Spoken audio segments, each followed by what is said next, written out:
Yo, what's going on, everyone? It's Brian and Jim here with Drink a Beer and Play a Game, and welcome to another episode of the Power Hour Podcast. Yes, hello, everybody. Welcome to episode 274. Thank you for joining us tonight. We have a big-ass week of news stories, Brian, but before we get into that, how you doing? Well, Jim, like any fan of the Eagles, Fire him. last night. Fire Sirianni. Fire him. Get the fuck rid of him. 2022 was the exception, not the rule. It's over. It's all over. Unless they win next week, and then we're so back. Yeah. Listen. Being a Philly sports fan is always stressful, but that game in particular last night, it was. They said what was there? 6 turnovers and leaders throughout the game. It was about 5 lead changes. Yeah. Yeah, I thought it was 6, and it was going to be 7 if the Eagles had scored, which they damn well should have. I think everyone knows the single play that will be relived in our memories forever. The throwing on third with 40 seconds left to the best running back our franchise has ever had, and I mean, it's dropped. It's been 2 games, Brian. It's been 2 games. Let's not jump the gun on Barkley. No, I like him too. History. I like him too. No. History of what he's done outside of the Eagles. I'm not saying he'll do the best that the Eagles ever. I'm saying of running backs that have played for the Eagles, his track record is better than probably anyone we've ever had.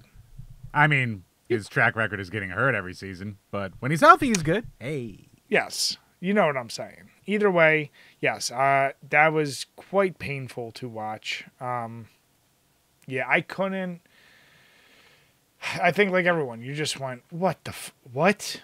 Like there was just such disbelief, and you're like, okay. Whatever. So Seth Rollins, WWE superstar, is a bit of a football fan, and I think he has a gimmick during football season where he only tweets like one time after every Chicago Bears game. I guess he's a Bears fan. So last week he wrote, "I love football," and this week he wrote, "I hate football." And I went, you know what, Seth? Same. Yeah. I couldn't even. You know what burned me the most, Jim? Going into that debacle with the last 40-some seconds left, I was down 0.2 points in fantasy. And I was ready to lose because I did not care. And you know what happened, Jim? When the Falcons got it and London got that touchdown, I have London. And I won my fantasy, and I couldn't even enjoy it. Good. It was such a shallow victory. Who's the Jim now? Choke on I'm it. like... Brian, I'll do you one better. I was in a tight race. I was down like 4 points, but I had Devontae Smith. And... the guy I was going against texted me after the Falcons got that touchdown, and he's like, "Oh, well, you're back in the game." And I was like, "Well, it might be a long shot of a long catch," and then intercepted. I was like, "Well, double fucked." I know. Yeah. The guy I had actually had Smith. And you know what? I welcomed. I was like, now granted, I also had Hurts, but I was like, well, he's just going to run the ball, so I'm not getting any more points from him. Like, you know, I mean, hand off the ball. I didn't care. I was like, as long as we win, I don't care. And then when he was throwing, I was like, I don't even care if he throws to Smith. And, like, the points somehow work out where I would lose. I don't care. Just win. And, yeah, so I am drowning my sorrows tonight, Chambers. And I'm doing it in style for the spooky season with a pretty goddamn strong beer with the Great Lakes Brewing Company. Right, watch that casual racism. God damn it. Damn it, Jim. I'm going with the Great Lakes Brewing's Nosferatu Double Red IPA. It's 8%. They actually did they must have, I don't know when they did this, but the old can style was very basic. It was like the shadow style of the Nosferatu from the movie. And this one, they actually put a lot of effort. It's kind of tough to see. It's a really cool looking red can. And I like it's very short, a little write-up. Nosferatu Double Red IPA. Now playing. Sink your teeth into a rich, roasty red double IPA with a frightfully detectable hop bite. Simple, to the point, good beer. It is, like I said, the color is probably not going to come through. It's red. Looks very red amberish from here. Yeah. Dark red.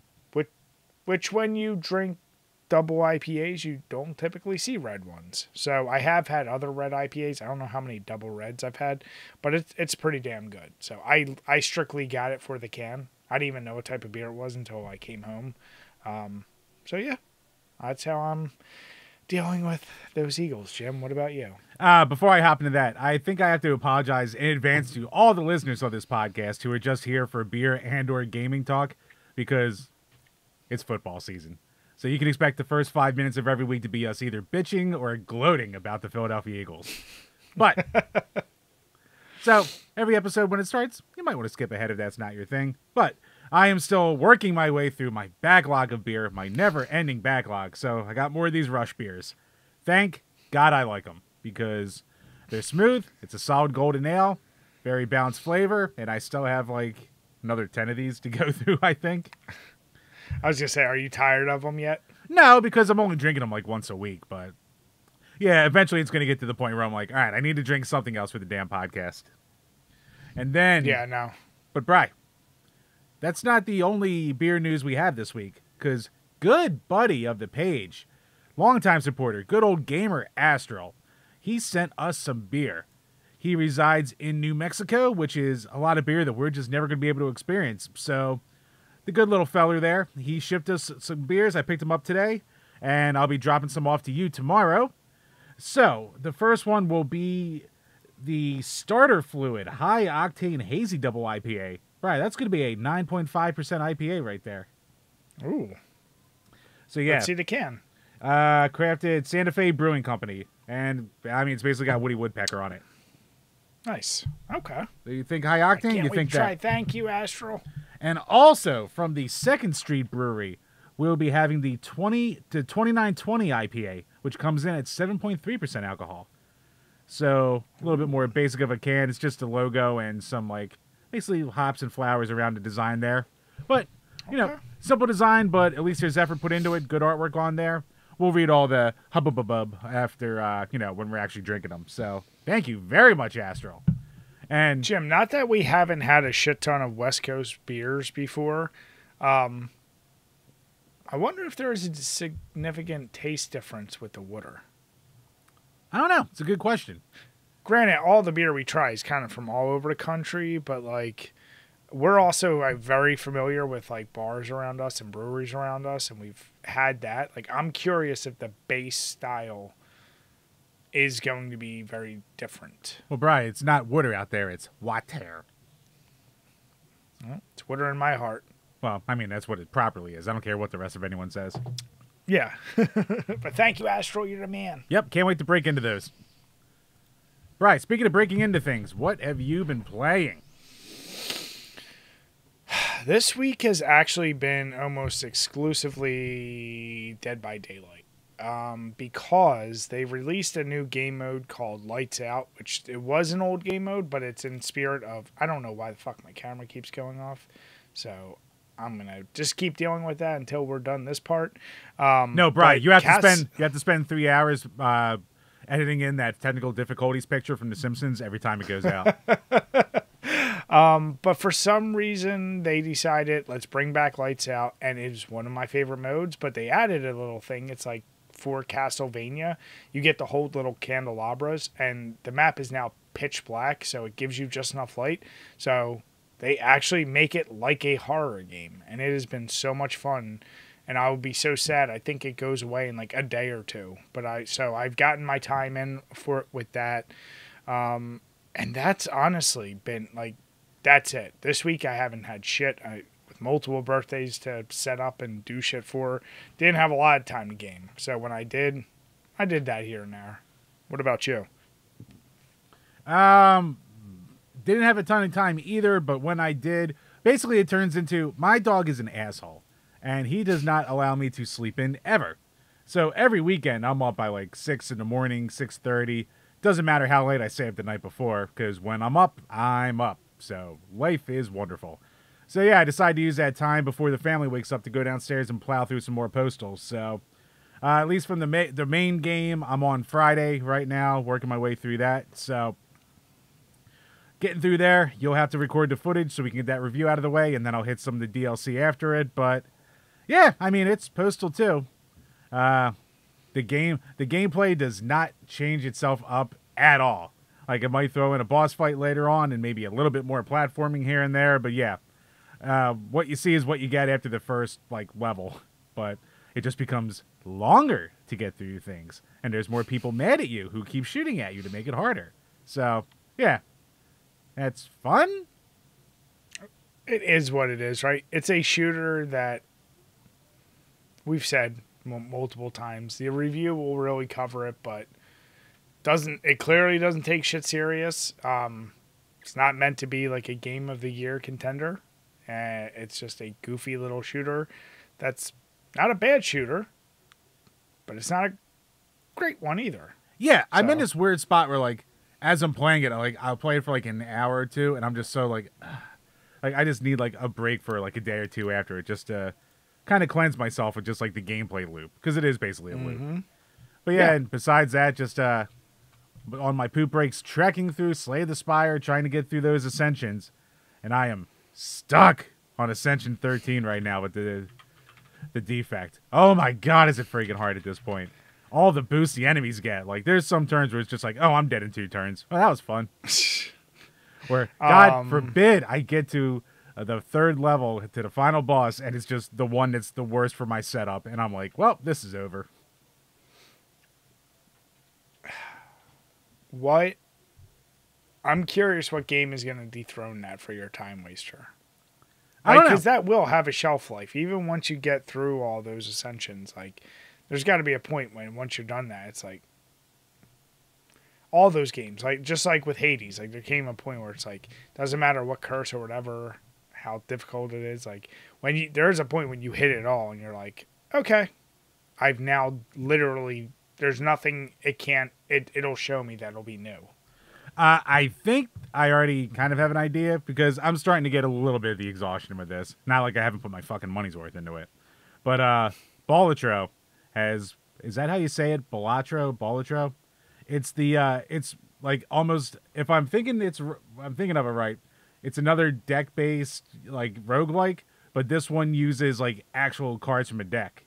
It's like an actual 52 card deck. So I don't know if it's just like battles through like poker or like solitaire. I have to look into it more, but like it's a game that everyone was talking about. Have you played it yet? Not yet. So it is it's a poker themed deck building video game. So yeah, I mean, deck building and poker. I was obsessed with poker back in the early 2000s, like everyone else in our age group, and I like my deck building. So it looks like it's up my alley, Bri. But you were never good at poker. You shut your whore mouth. How about that? You couldn't bluff to save your life. Well, I don't have to, because I have a computer. Those good old poker nights where each of us, when there was still a 5-5-5 deal at Domino's, and we each got our pizza and we had that beer. The good life. When you could eat an entire medium Domino's pizza, drink like 20 beers, and not feel too bad the next day. Those were the days. Those were the days.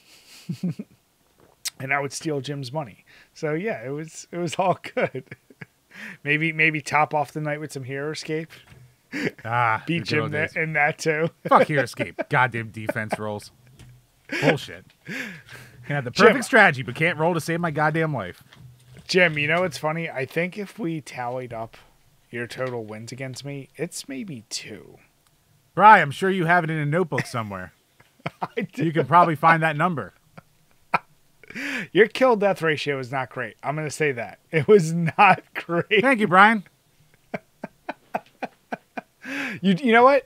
Hey, I gave you the credit. You smoked me when you had Thanos. You really worked me over. You got my Vipers right out of there with 0 defense. Sure did, didn't I? Oh, God. I said I want to figure out a way we can do it, but I would love to record us playing that game.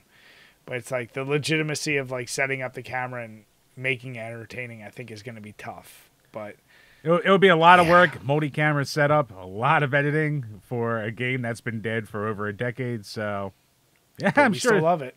We do. Hey, love once it. a year, we still usually get together and we play it. And after all these years, we've still never played it right. It's my you know what? That's actually probably my favorite part about it. We just said like, there's too many rules and fuck this like turn based. Like just take all your turns in one go.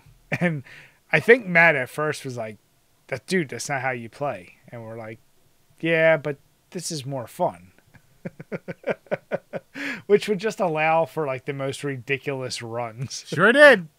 Like the Vipers with Frenzy, Jim. So yeah, I'm very curious to see if this poker game takes over for you. I'd be curious if that takes over Slay the Spire. But then didn't we say Slay the Spire 2 is coming out next year?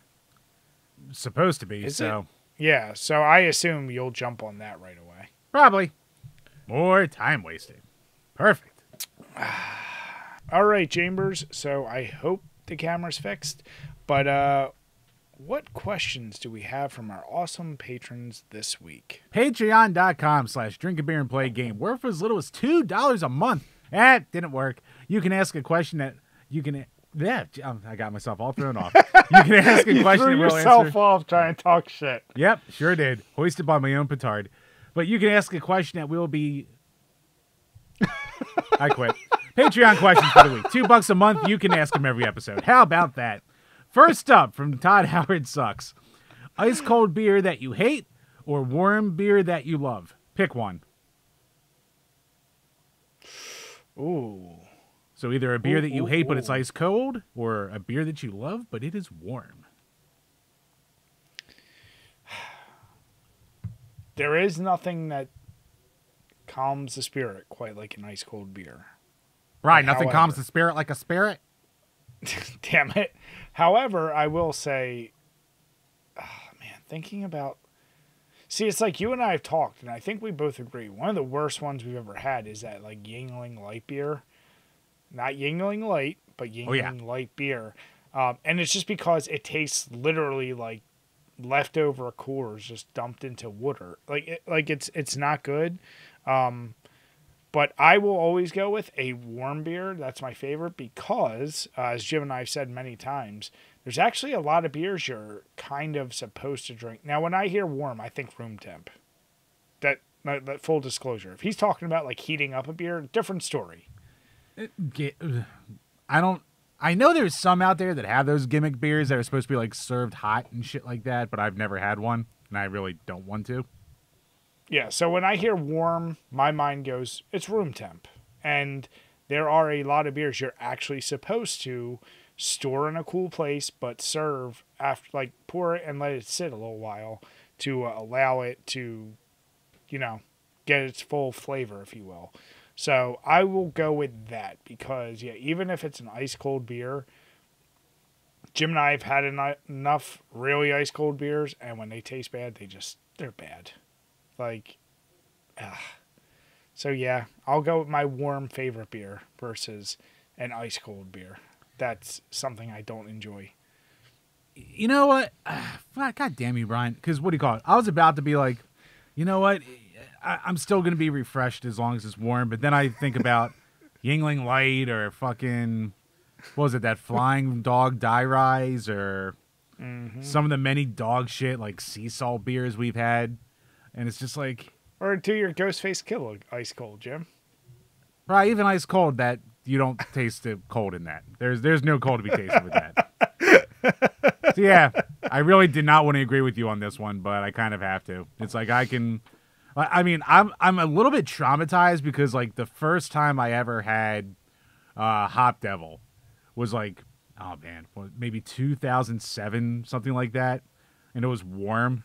And I was like, this is by far one of the worst things I've ever drank in my life. Mm-hmm. Now, nowadays, I love Hop Devil. But back then, A, I wasn't used to hoppier beers and shit like that. And B, being warm did not do any favors. I think I had like a Yards Brawler back then too, warm. And I was just like, so, yeah, it's not a preference, but it's still probably better.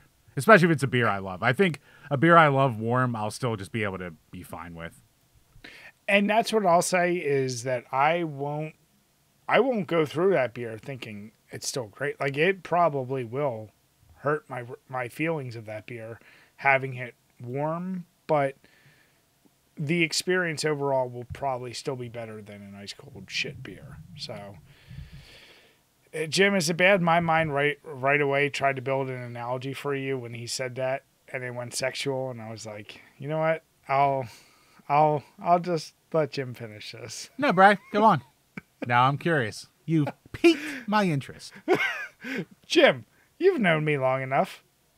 What kind of hypothetical, because you know I'm the king of those, would I have thrown at you in a sexual manner that could be related to like this beer? Let's see Jimmy's brain at work. Let me guess. Would you rather be with the hottest fat girl or the ugliest skinny girl? I wasn't going there. I was going with the idea of cleanliness versus not cleanliness. Ah, that old biscuit. Mm-hmm. So a hot chick who's disgusting or a gross Not chick disgusting. who's clean? Just let's just say hasn't showered. A little ripe? A little ripe? Little ripe. Little ripe. And Flo might be in town. You never know. I would not go that far. God damn it, Jim. See, now this is where you take over. You just add that extra layer. That's that crust corner. See, who gives a shit? Oh no, it's a little squishier. Oh God, shut up, Jim. Damn it. What? No, I can't wipe up after. Sure, I have an old towel somewhere. This is where, if you were next to me right now, you'd get the ball tap. You do realize that, right? What? You do realize that. What? Damn it. Look, Bryce, some people fight on the front lines, okay? Drink your warm beer. Don't go with ice cold crap. That's all I'm going to say. Damn it, Jim. Damn it. What's next, you son of a bitch? Next up from Burn Retinas. Best elementary school playground game. Kickball, Foursquare, or dodgeball. And would you play it as an adult? I don't think we played any of those in my grade school. But I was always I love dodgeball. I mean, there is no better satisfaction than just launching the ball and hitting someone in the face or nuts and getting them out. Like that back and forth. I still love that game. I haven't played it in 30 years. I don't even know. Kickball, I was always kind of meh on. It's fun, but I feel like every time I played, there was a number of people, and I was one of them, where you would kick it and it would just launch it like so fucking far, like unreasonably far, where you're like, well, this isn't fun anymore. Now somebody's got to go get the ball. And what was the other one? Foursquare? Foursquare. What is that? Isn't that the game where it's the pole and the ball on the tether in the middle, and you like all sit in a square, and you have to make sure that you keep hitting it, and I guess if you miss or get hit by it, you're out? I've actually never played Foursquare. Is that the thing Napoleon Dynamite's doing by himself at the end of the movie? I think so, yeah. Oh. I didn't know that's what that was called. I've never actually... I can honestly say I've never... Other than just going up to one of those and hitting it, I don't think I've ever actually played a game of it. So, yeah, I'm going to go dodgeball. 100%. My fucking grade school, we never played any of those. Stupid goddamn Catholic school. Like, we would always play, like, random shit we'd be looking forward to. Like, did your gym have those, like, little plastic scooters with the 4 wheels on it? And you would sit on it and, like, roll around, but then you would make, like, a game of hockey out of it with, like, these foam sticks and balls? I know what you're talking about, but no, my grade school was so goddamn dirt poor. They're like, here's some chains, play with those. So, yeah, my grade school wasn't bougie like yours. Oh, so bougie. I had bars on the outside of my windows at my grade school, Jim. That's the type of grade school I went to. Well, whose fault is that? I'm just saying. Hey, just saying it wasn't bougie.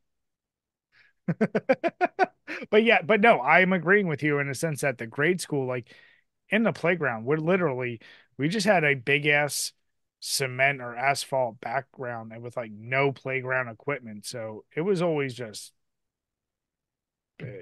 people were getting up to no good. I'll just say that. Like Yeah, it was never a good shit. So, yeah, our recess was in the parking lot. And hmm like there was maybe like a hopscotch drawn in somewhere, but that was basically about it, if anything. And I think in like fourth grade they took the balls away from us because I think they just kept hitting other cars. So they're like, all right, no more of the rubber balls. We're like, well, fuck, I guess we're not playing anything now. yeah, yeah. But of those, okay, so even though you didn't play them, of those games, you have played kickball and dodgeball. Sounds like you're like me and you never played Foursquare. So, what would you play as an adult? I kind of feel like a bitch, so I think dodgeball wouldn't be a great time. I think you would, you know what, knowing you, but I could also see you going to kick the ball and either slipping on it or completely missing. Oh, I would probably sprain my ankle fucking playing kickball now. So, or like running to first, trying to have like that big spurt of energy. So between like I would actually like to try fourth square, but yeah, I'd probably go with dodgeball in either way. I don't think I You ever like just, finished a full game ever of like kickball. Like it was always a game you would like start playing and get like maybe an inning in, and then just be like, yeah, this kind of sucks. Move on to something else. yeah, yeah. Even dodgeball, like, yeah, I feel like you could finish those games, but like I said, that one, fuck, man, an organized dodgeball game, it's been so long. Jim, with the movie Dodgeball, I'm shocked there wasn't like a revival of the sport early with it. I mean, I think there was back in that time. Like Was there? not like I don't think it was like super huge, but there were definitely like adult dodgeball leagues and crap like that out there. And I don't think it was Was it because of off? the movie. It might have been around the same time, and it was just like coincidental. But Was it featured on the Ocho? I wish. I think ESPN actually only got up to like ESPN 3. That's where you would get like the trick pool shooting and the darts. Oh The God, real compared to darts. ridiculous shit. The real Uh ridiculous shit. Oh man. Mm-mm-mm. and you The know what? bar games, Sundays were the best for that. Turn that shit on. I'd sit there all day watching that crap. of course. Now, but I like that question. But yeah, unfortunately, Jim and I must have had much different childhoods. I'll say that than you burned. To say the least. Look at me. I had real games in my school. La di da.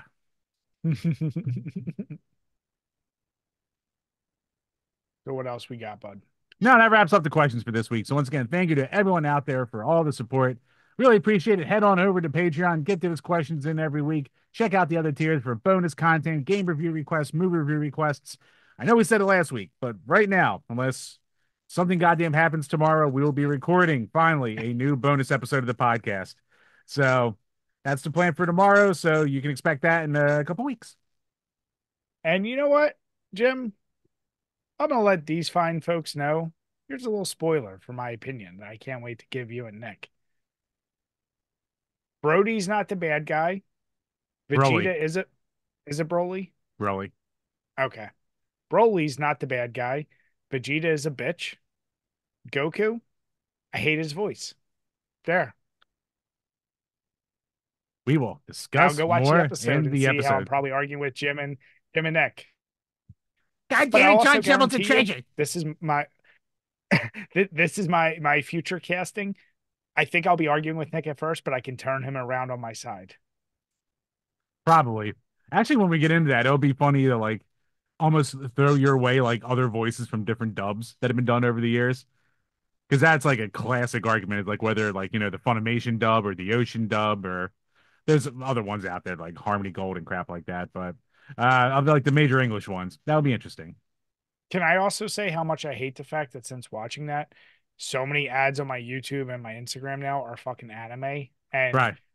I see a video of Goku beating up what looks like two children, like a little bald version of him and a little version of him, and he's just beating the shit out of both of them. I'm like, why is he beating on these midgets? Just like, what the fuck's wrong with him? So yeah, Crunchyroll. I never realized that was a goddamn anime app. Now I'm fully aware that's what it is. And I think oh wait, no, maybe it's Funimation that's going out of business.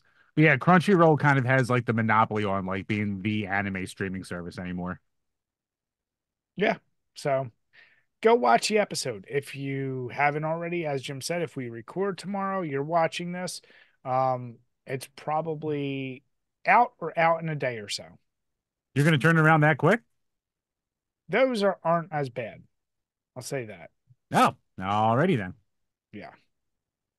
Well, we will see. So, yeah. And so, yeah, we definitely appreciate the support there. If you're listening on iTunes, Spotify, or YouTube, go on over to the other platforms. Give us some follows, give us some reviews, leave some comments. Anything you can do can and will help the page. And Brian, this episode of the Para Hour podcast is brought to you by GhettoGamer.net. So if you're out there and you're in the market for NES or Super NES games, good selection at fair prices. Our buddy Longy Long, who we had on the podcast ages ago, he started up his own little game selling site, and it's going pretty well. He's been doing it for like 2 years now, I think. So head on over to there, and at checkout, use our code DBPG for 20% off your first order.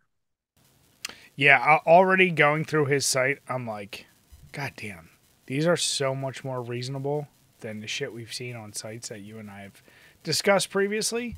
So yeah, support our buddy, go over, use our code, and let them know the boys with the beer sent you. So thank you guys. Right, what's that code again? DBPG.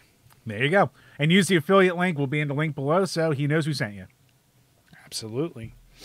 So, Chamber, speaking of our buddies, our good buddy Todd Snarcast sent us a little link on Twitter celebrating his Capitals. Brian's called X the Everything app.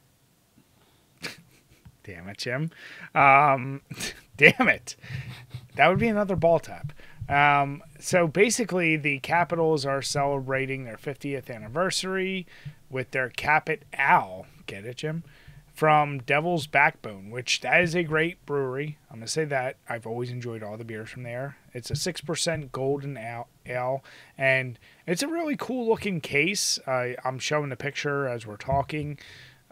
I like it. And this is one of those things where I say, maybe Jim and I just don't know because we're not in each region. Like here locally, what is it? Yards has done, was it Yards that did, I'm trying to think who, Yingling did Phillies for sure.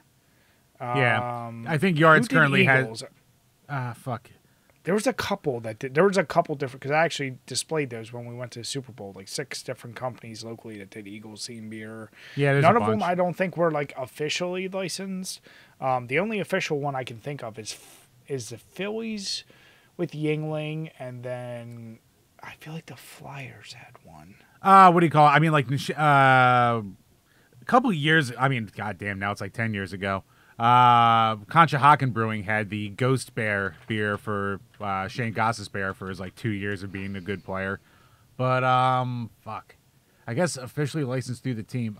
They come and go. They might have happened once in a while. There's a lot that just pay homage and do this, but that's pretty cool. Like I feel like I'm shocked.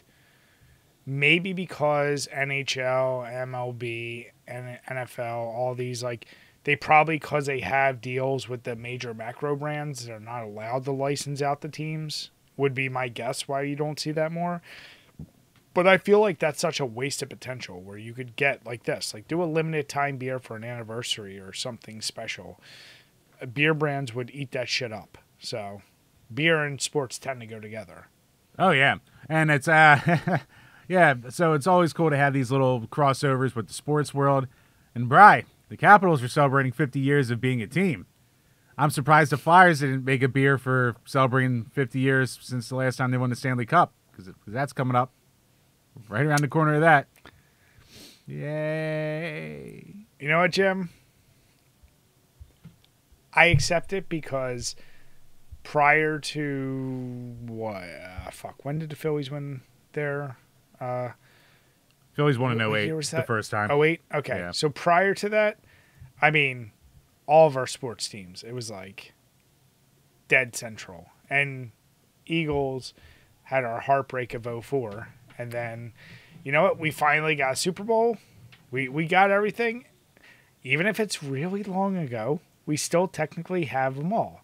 So, yes, I know it's unfortunate, but I'm trying to think with a positive cap, Jim. That's all I'm saying. Old glass half full Brian over here. Look at this.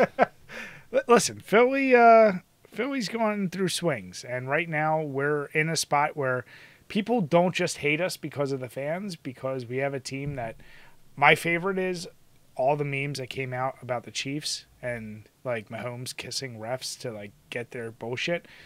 I didn't realize there's a lot of people that think that's what happens to the Eagles, which I think is fucking insane. That they think the refs are on our side. Fucking how is that one Super Bowl ever? Get the fuck out of here. That's my point. I'm like, oh, we must be a good enough team that they actually hate us because they think we win because of refs. That means you've made it. So I look at it as a celebration, Jim. That's all I'm going to say. They hate us because they hate us. Huh? Exactly.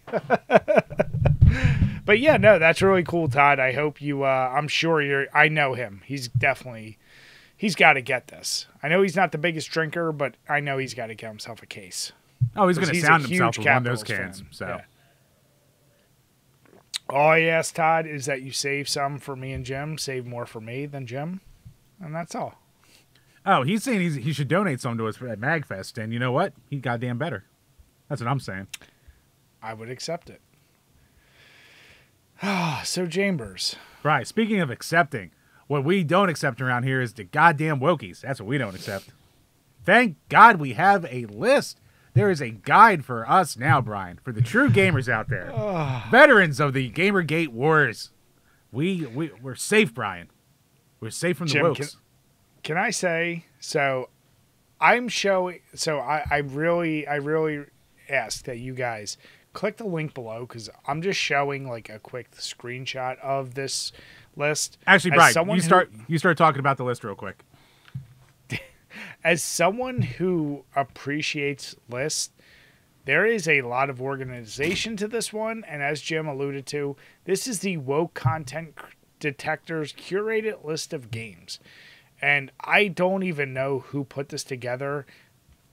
As I say that, let me correct myself. It actually says in the first column, this list was put together by the Woke Content Director Steam Group with assistance from members of RPG HQ. Don't know who the fuck any of those are. There's lots of information here. But at the end of the day, if you click on this list, you will see... I'm just trying to scroll all the way down. Holy shit. There is...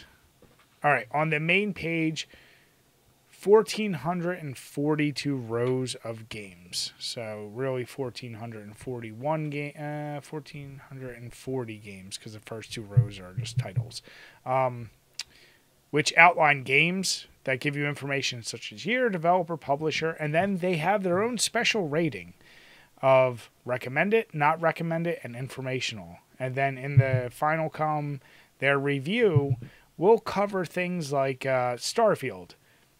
It is a not recommended game because it contains overtly pro-LGBTQ+ and overtly pro-DEI messaging. Pronoun selection, including the option for they, them, uses body type 1 and 2 instead of male, female, and improbably diverse NPCs in all areas. That's the kind of shit you will see on all 1,400 some games. Yeah. So some games, let me find one that's actually recommended. All right. So right. While you struggle to do that, I'm going to enjoy a crisp, ultra-right conservative dad's 100% woke-free beer to celebrate this woke-free list. My people. All right. So here you go. A game like Left 4 Dead or Left 4 Dead 2. It's recommended because, as they say, contains no woke content. And then informational are the yellow games. So something like Elder Scrolls V Skyrim Special Edition contains subtly pro-LGBTQ messaging, contains subtly pro-DEI messaging, homosexual marriage options, and NPC in Whiterun asks you whether the sight of a strong Nord woman offends you. So they're not saying avoid it or not recommend it. They just throw that out there. Here's the deal. This list is fucking...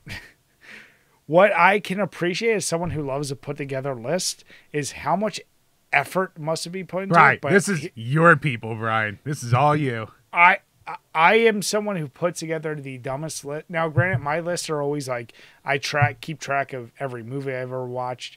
I have a list of what the fuck is it called? Rolling Stone's top 500 albums of all time across multiple different years as they update them. Things that like become challenges for me. I've made lists for Jim that he just shakes his head, where I actually track the whole history of Resident Evil and the viruses across different games and like how each one tied into each other. As Jim alluded to, we played this stupid ass board game, HeroScape. I keep a running list on Excel of every game with all the kill, deaths, and stats of everything. I created my own MMA fantasy league back in the day, where I had the point system all worked out, and I would update it every pay-per-view. So, with all that being said, I appreciate effort put into a list. What I don't appreciate is right off the bat, when you have full list, the first game is Bloons TD6. I don't know what the fuck that is. Right. I can tell you what that is. That is a mobile tower defense game that I have on my phone, and it's actually pretty goddamn good. Well, I don't care about the game. My point is, the next game is Starfield. And there is no organization, whether it's by year, by alphabetical, by publisher, even by recommended or not recommended or informational. There is no order to this fucking list by default. And as a list maker, that's offensive to me. That is problem number one I have with this list, Jim. But wait. Oh my God. It's just some of these games in here. One, we have to have a stern talking to with Celia next time we see her, because goddamn. About Shovel Knight? Shovel Knight, left and right on here. God. I mean, what's funny is you and I talked about a list a while ago of, what was it again? It was, wasn't it like phobias? Because remember I talked about the fact that whoever had this list put on, ground it for having spiders in it, and it's like no, it wasn't phobias. What's the word I'm looking for? The trigger warnings. Yes, there was a trigger, and that list was fucking haphazard and not put together as well as this. And I don't know if there's a equivalent to like anti-woke. I guess it would be anti-woke or offensive games. Like the opposite of this list. I don't know if that exists. I'm sure. I guarantee there's a game. What do you call it? Some kind of list out there. Something that a Redditor would put together that would be like, a non-triggering list that's, safe for whatever the fuck. So the only thing I did not say, so Jim, while you walked away, I first was like, I don't know who the fuck put this together, and then I realized, they say it right at the top. It's members from the RPG HQ. So I click on the link on Steam, and it's... And Brian, the Woke Content Detector Steam group. Yeah. Come on, with assistance from RPG HQ. Yes. So what's fascinating is... So there's... Jim, I hope don't click on the links. All right. How many members do you think are in the Woke Content Detector group? Oh, I'll say 1,200. Not a bad guess. It's actually 1,098. Oh, wow, look at me. You were actually pretty damn close.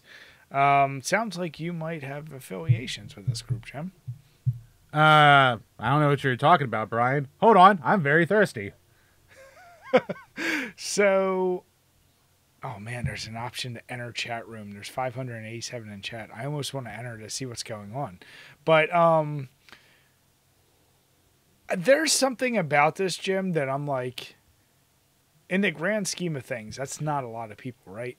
Like, You could argue it is a lot of people. I argue it's not many people to have this level and this amount of games identified.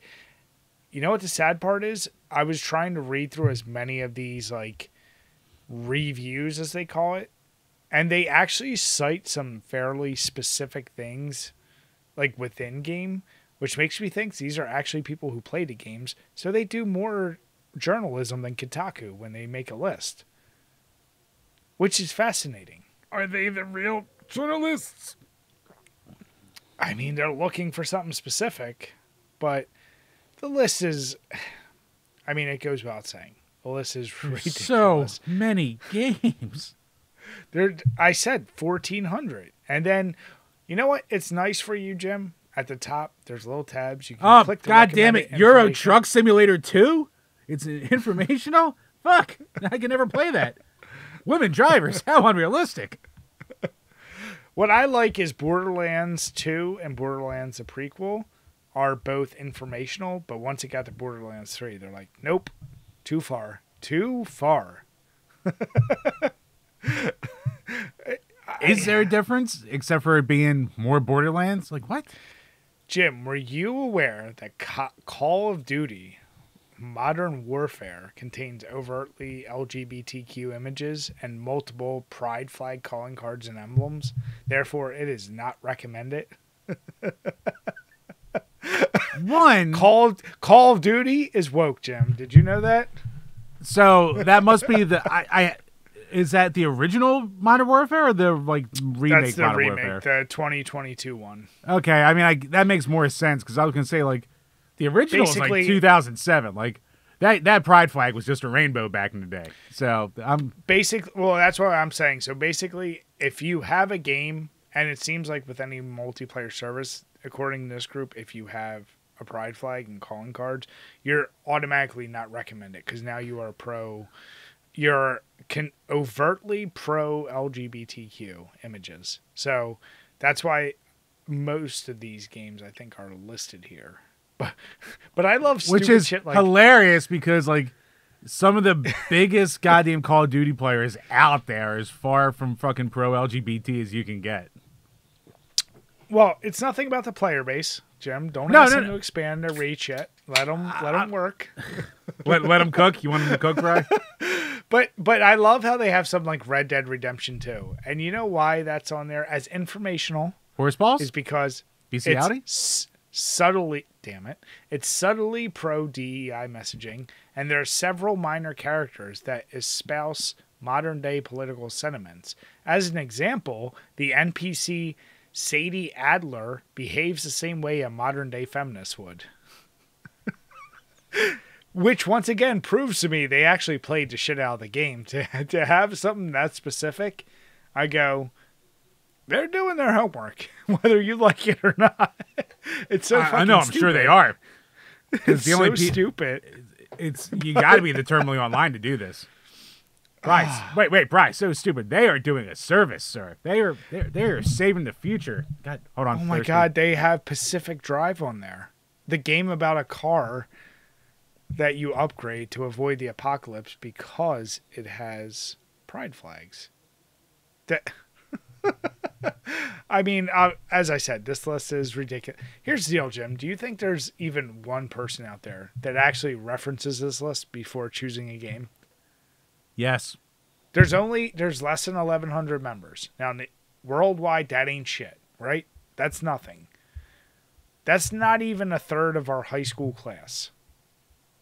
So that's not many people worldwide. But you honestly believe there's someone who's like, all right, before I go on this Steam sale, let me just double check this list and see if I should not get this. See, Bri, you're not on social media as much as I am. Am I too hopeful? Is that what you're about to say? You still have faith in humanity. Me, none. I'm sure there's someone out there who's just like, hold on, I gotta check the list. Oh God, I'm so excited for the new Zelda game. Fuck, I gotta check the list. Oh God, a woman's the main character. Shit.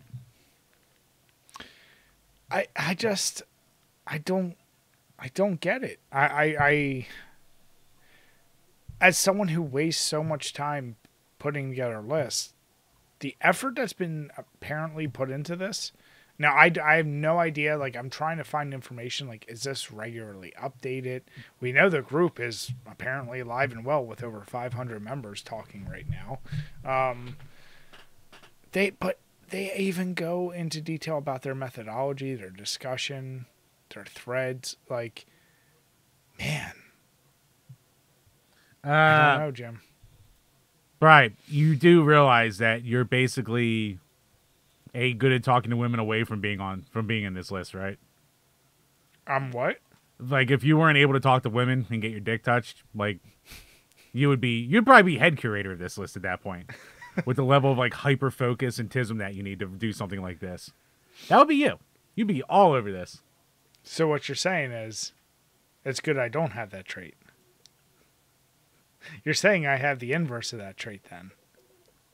Well, no, as far as the list making and the hyper focus goes, you just have the distraction of actually being like, oh yeah, actually like, being touched. So since you've had that ability over the years, you never went down the rabbit hole. Right. Basically, it's like Robin Frost, Bri. Two roads diverged, in the woods. Are you saying I'm the victim? Is that what I'm hearing with all this? What? What the fuck are you taking? God damn it, Brian. Don't try and throw fucking Robert Frost on me. I will Robert Frost you whenever the hell I want. Don't you go freshman year of our high school and try and throw some shit that you learned and you went, oh, snow means death. Don't. Keep it up. I'll fucking leaves of grass you. All right? How about that? Don't you dare. Don't you dare. I will walk you with might have shit been out able to bullshit all of our what was it even called? It's not even called what the fuck was that? Humanities? Humanities? When you bullshitted. Humanities, yeah. What was that what it was? Yeah, where you bullshitted about some scribbles on a thing and you're like, oh, this painting represents our current like political system because everything's in turmoil. It was the most bullshit of all the things that gets called Brian bullshit. The Jim bullshit in that paper was so crazy, and they ate it up. They ate it up so bad. The beautiful thing about that now is it's like a meme where like you just see something stupid, you just go, society. But like I fucking did that 20 goddamn years ago on that paper, not even realizing it. I was a trendsetter. You knew how to feed the bullshit. I'll say that. And meanwhile, I fought with our math teacher about why my answer was right, and it didn't matter how I got there. So, we had different ways, Jim. Son of a bitch. Hold on, Bri. I'm just sipping down and reading this list, my good old non-woke beer over here. Jim, the real question is, ooh. You know what this just made me think? Don't look it up. I'm going to look it up. Do you think Postal 2 is on this list? Maybe? Because It is not.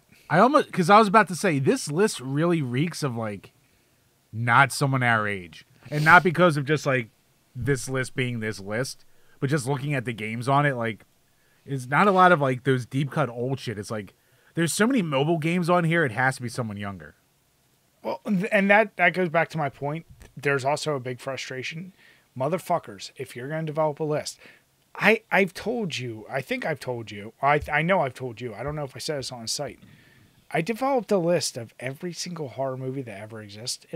It's up to 58,000 entries, and I have it in a place where it can be shared, and if you want to view it, you can edit it by year, director, person, like John, all these options. These motherfuckers don't even let you change the year. So if you want to scroll through, it's almost everything in 2000s. I don't see, as I'm scrolling through this, like really quickly, I saw 198 in Fallout 2. Like, there's not many things in the 90s. So to your point, it probably is someone new. And the organization, get your shit together, group. That's all I'm going to say. Have editable options. That's it. That's all I want to say, Jim. It's offensive to the list makers like me. That's all I'm going to say. That's my problem with it. There's other problems, but there's my first problem with it. This is one of the very few times when I get to look at you and go, bro, what the fuck is wrong with you? Jim, come on. You knew who I was. Oh, I know. Once I started keeping track of our HeroScape scores, you should have recognized my ability to make lists runs deep. You should have known that. Oh, I know, Brian. Oh, I know. All too well. Do yourself a favor. Click on the link. Look for it yourself. Tell us what else is wrong with the list other than the obvious. Because if you're pointing out the obvious, go deeper. Do deep cuts. Don't be Jim. Don't be Jim. Jim over here knew Blonde's TD6, all right, motherfucker? Shit. Don't you dare. I'm the real goddamn gamer here. Jim, let's talk about the thing you're more happy about, and that's Microsoft layoffs. Get rid of those wages. So, we've been covering this, I feel like, all year, the on and off amount of times of Microsoft after the purchase, laying off folks, laying off entire studios, canceling studios, and in the latest, as of September 12th, so 5 days ago, the report comes to us from The Verge, where Microsoft laid off about 650 employees in its gaming division. And previously, they had laid off 1,900 from Blizzard and Xbox. So the only interesting thing I will say about this article is they made it very clear it has no impact on games and deliveries. That of that 650, majority of them are basically middle to high management folks within these companies. Yeah, to quote the memo, so basically everyone found out via an internal memo sent by Phil Spencer. As part of aligning our post-acquisition team structure and managing our business, we have made the decision to eliminate approximately 650 roles across Microsoft Gaming, mostly corporate and supporting functions, to organize our business for long-term success, says Spencer. So, yeah, I mean, they have the whole goddamn thing in here. It's, multiple paragraphs in the old, I know this is difficult to hear. We're deeply grateful for the contribution of our colleagues who are learning that they are impacted. We're supporting them with exit packages that include severance, extended healthcare, and outplacement services to help with their transition. Outside U.S. packages will differ according to the location. With these changes, our corporate and supporting teams and resources are aligned for sustainable future growth and can better support our studio teams and business units with programs and resources. Blah, blah, blah, blah, blah. Running the business. No games devices are being done. Throughout our history, we have made great moments, and we have challenging ones. Today is one of those challenging days. Blah, blah, blah, blah, blah. We appreciate your support as we navigate these changes, and we thank you for your compassion and respect for each other. AKA, we bought a giant game publisher, so that cost us a fuckload of money, and we have a lot of redundant roles, so we're getting rid of all that. Yeah, I actually and none of our first-party games have made the money that we have expected them to make, so we are cutting where we can. This is one of those things, like, we know about this and we've heard about this. Like, when companies get bought out, it's more or less like a matter of time. You're like, all right, honestly, I don't know how to put it, but the lower level workers, the producers, probably are fine. It's that middle management or management that they're like, we don't need you guys. And there's a chance, like, eventually that shit's going to get phased out. I'm actually shocked it took this long. Like you said, maybe because they're not making the money they thought on all of this.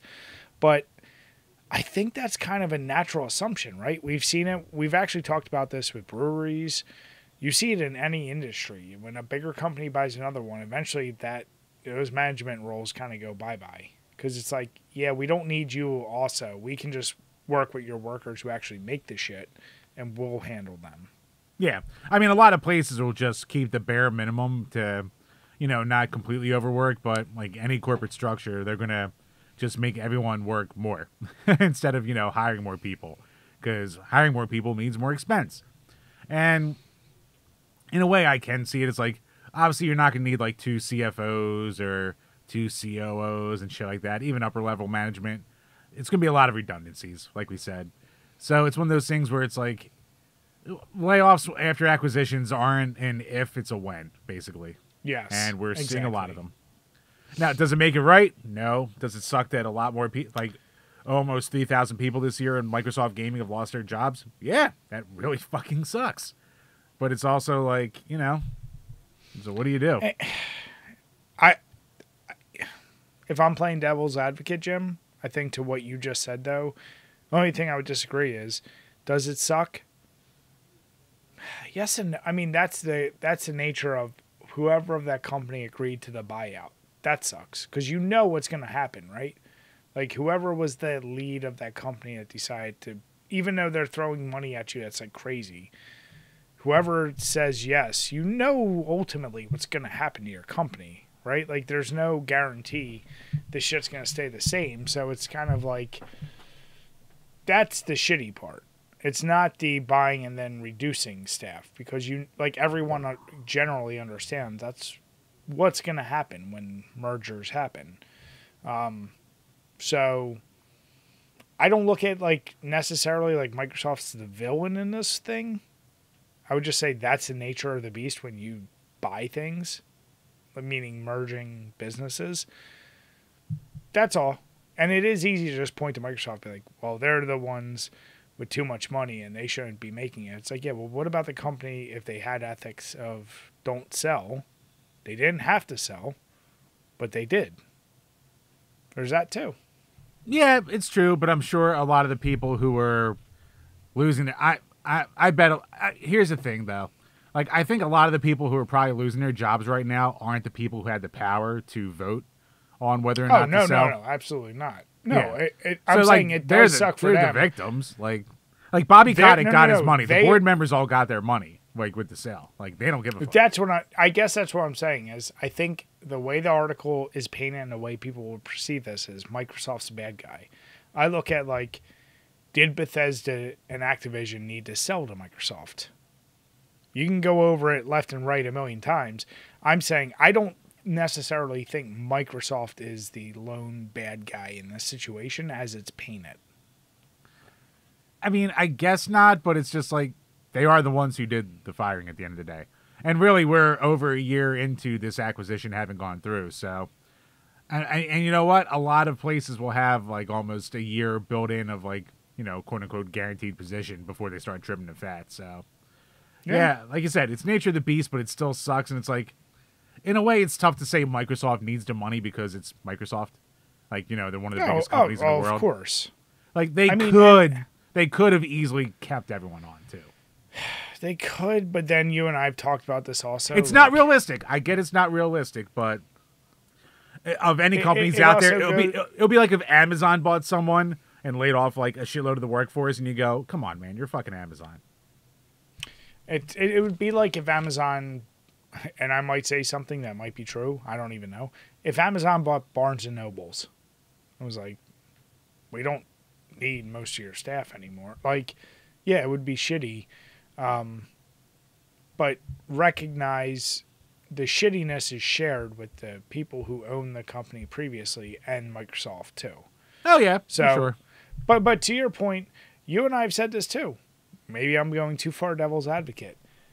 Is this just also a sign that like maybe the industry's a little too saturated right now and it's trimming the fat of like Redfall? That's a game like that studio, I forget what the name of them.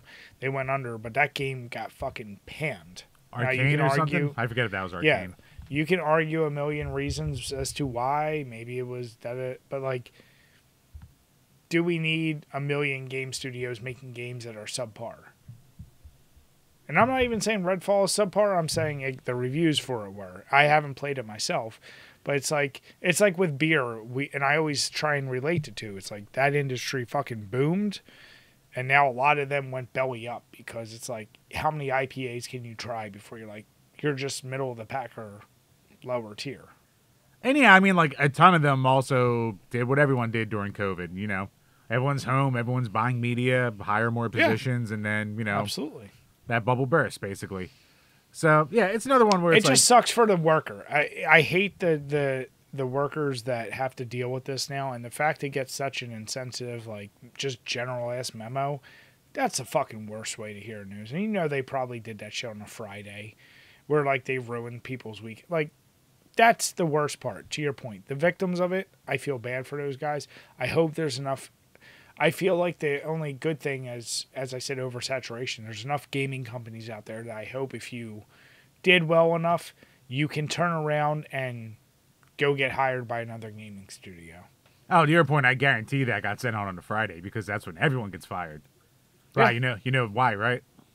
The Office? Or Office Space? What are they saying that? I forget. Where they were basically like, you do it on a Friday because then it leaves people the weekend to cool down. Yep, exactly. Yep, less likely to come back the next day and shoot up the place. 3 days later, they're just like, all right. Exactly. It's a shitty part of business. Heart goes out to everyone who got affected by this. It sucks. No. Not your fault. Not at all. Not at all. Goddamn camera, son of a bitch. All right, Jamers. But let's switch from bad news to potentially good news. Let's talk about the Switch 2. From a tweet from Pierre485, he's reporting out that it looks like a reveal is imminent for Nintendo's next console. that rumors of mass production starting and that developers are reportedly invited to the NOA HQ. Nintendo of America. Yeah. Furukawa promised an announcement before the end of March, and Tokyo Game Show will take place next week, so the next 10 days seem like a good window. So multiple quotes under him point out that it's probably not going to be this week, that the reveal won't be until October. But either way, we should be hearing news. I think, as we said, you and I were both waiting. Like, when is the more official news going to come out? Are you still shocked that it's basically just Switch 2? That it's not a whole new gimmick? I mean, if it is Switch 2, that's the smartest thing they can do. No, we know it's smart, but it's, at the end of the day, it's Nintendo, right? Like, they always need their gimmick. Like, this almost seems to what Xbox and Sony would do. This doesn't seem like what Nintendo would do. Well, you know what? It's probably what current day Nintendo would be more likely to do. Because, like, when, we went from Wii to Wii U and shit like that, that was, like, during the Satoru Iwata era. And even when you're going from, like, N64 to GameCube to the fucking Wii and that, like, drastic change, it was definitely a more experimental time, because of the leadership. And granted, everyone loved Iwata, but for as big as the Wii was, the GameCube and the Wii U definitely were not. So maybe the head management now are just like, well, we just sold close to almost being the PlayStation 2. They still might by the end of all things. So why fix what's not broken? I still can't imagine them just delivering a continuous, like, they're going to have some gimmick in with there, right? Like, I have to imagine. They love their gimmicks. They do. There'll be something in there, but I don't think it's going to be anything too crazy. I don't know. We'll see. Fix those fucking Joy-Cons. How about that? Start with that. That's a must. Like, if they come out with another fucking system. But then again, like, except for Xbox, like, Xbox apparently has, out of nowhere, like, the company that made the 360 now has, like, the best hardware in the business because, like, the Xbox One, it's got its heating issue. Don't get me wrong. It's got a really bad overheating issue, but it doesn't have that stupid liquid metal fucking coolant that on the GPUs that the original PlayStation 5s had. It doesn't have the stick drift that the Joy-Cons and the fucking DualSense. God, I hate the DualSense controller. That controller sucks.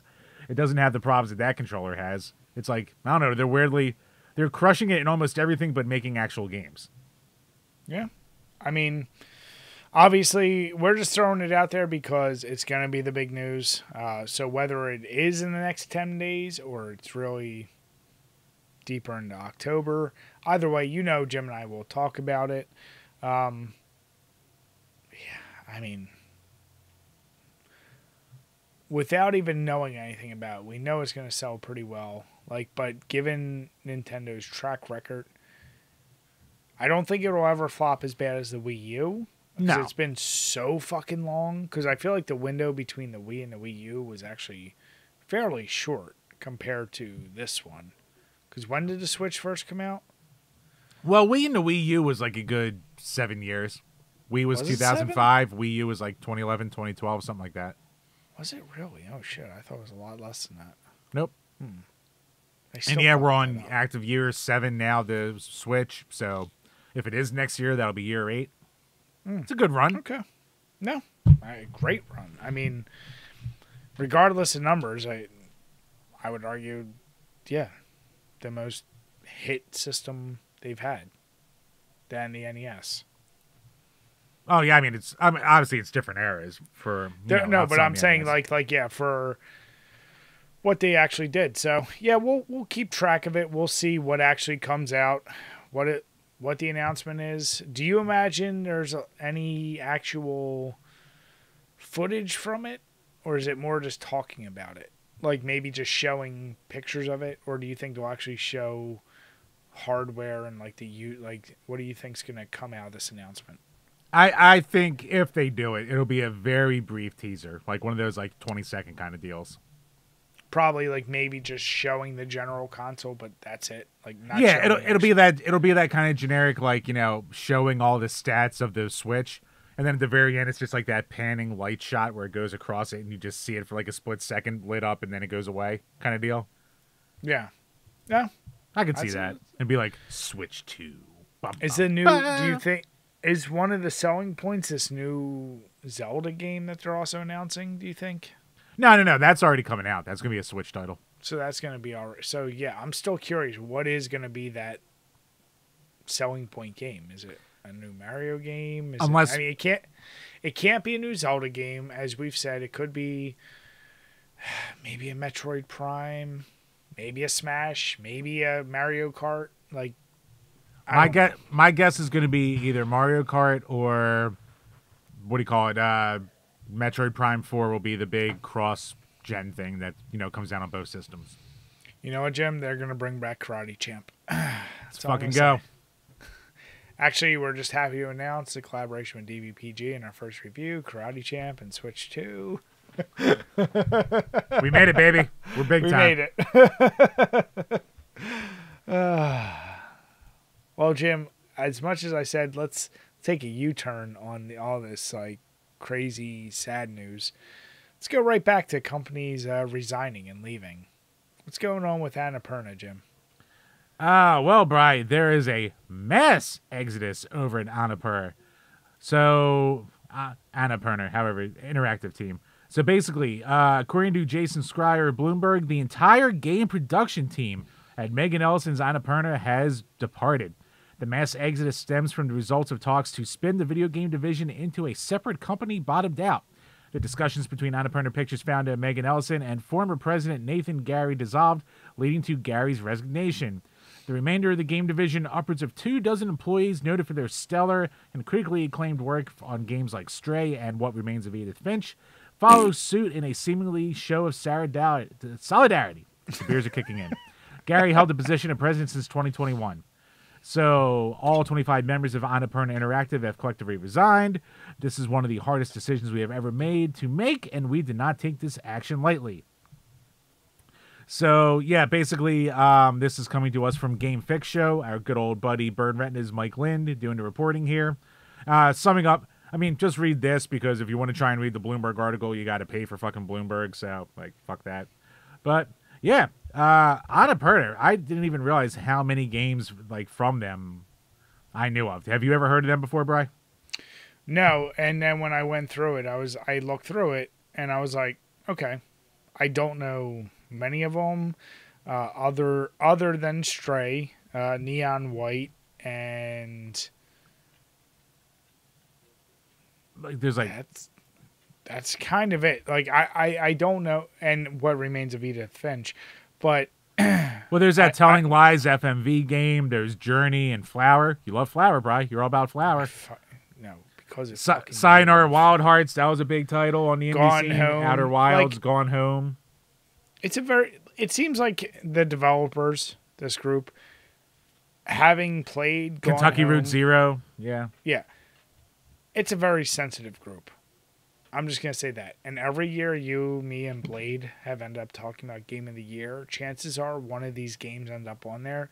And He it's because loved Neon White. I've been meaning to play that. I haven't played it yet. But my point is, like, they're very narrative-driven, touch the soul of the social outcast type. That's the best way I'm going to put it, right? Like, that's what their games are kind of aimed at. They're like the indie darling. Everyone was like, every company, I feel like when you make a top 20 list of like games of the year, they throw it in there to make sure they feel hip and they're with the in crowd. They're not just putting the popular games. Maybe I'm being too generalistic, Jim, but I'm just gonna throw that out there because that's how you, me, and Blade have all put it too. I'm just gonna say that. I was gonna say you're not wrong. Like I remember when we were doing one a couple years ago, and we are like, "What the fuck is What Remains of Edith Finch?" And then that was on like Kentucky every list. Drive, yeah. So, I've played Gone Home. I have Telling Lies. It is what it is. There's an audience out there, regardless. Forget numbers or anything. The only thing I wasn't clear about is they just resigned, but why? Like, there's from reading a bunch of other stuff, it's basically like they had the core group and they had the owners, and then a new ownership group kind of bought it out, and they've always kind of been kind of at odds and butting heads ever since. And then I guess it was basically a show of solidarity to leave with like one of the original founders kind of deal. Okay. Time for some skibs. Or do those 25 folks just go up and they're like, hey, we're now blah, blah, blah, blah, blah. We're now cum bucket games. God damn it, Jim. They're not going to become cum bucket games. Why not? Jim, if they become cum bucket games, I buy your beer for a year. How about that? All right. There's only 25 of you. You need to make this happen for me. I have so little wins. Just give me one. You know what? That would be worth it if a company actually came out, because especially knowing this group, they would have to be making games that people would be like, I have to put them on there, but I don't want to say it's from Cum Bucket Games. So it would be worth it. You know what? I'll take that. Come on, I'm so close. I'm so close to a W. Yeah, this is one of the crazier ones where it's not like, but like we said, it's not like Microsoft laying off people. This is a group decision to be like, we're out. They make these games that people love. I have to imagine these are folks that, regardless of how I feel about their games, they love making games. I can't imagine they just ride off in the sunset. They probably just reform a new entity. You'd have to imagine at that point. And Yeah. I mean, credit to them. You don't really see that a lot. Like having an entire company basically quit their job. It's like, wow. Yeah. Like, how often do you see that? So I it's people who believe in what they're working on. I respect the loyalty 100%. You know me, Jim. That's one thing I take seriously from the OC. Squad deep for life. That's all I'm going to say. Don't. Yay. Don't you? Oh, God damn it. Fuck. You don't know what it's like, Jim.